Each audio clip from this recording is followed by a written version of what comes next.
Southeast Kansas is actually really awesome because we have such diversity in such a small space. So not everywhere are you going to be able to walk through 5 different ecosystems like you can here.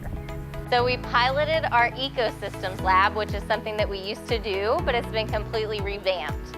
We started in the media globe and we watched a video and talked about the basis of what an ecosystem is. And then we took a hike through the Greenbush trails and saw and walked through 5 different stations of what you might see in Kansas ecosystems. So we walked through a farm ground station where they took soil samples. We walked through a woodlands where they took tree samples, and then a prairie sample, and we also looked at plankton, and we collected macroinvertebrates from our wetlands, so they got to dip net and get a little muddy.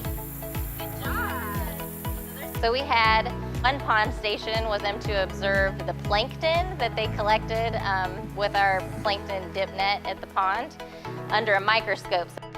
And we had a soil station, so they got to see some of the microorganisms that live in the soil, and they also learned about testing the pH of the soil and soil health.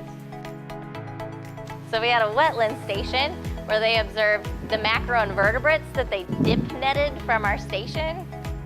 We had everything from dragonfly larvae to crawdads to water beetles and mosquito larvae, bloodworms, all sorts of things. It was pretty awesome. We put together our labs, even like this one where we're hiking and we're having fun and we're collecting things and we're out in nature, we're having fun.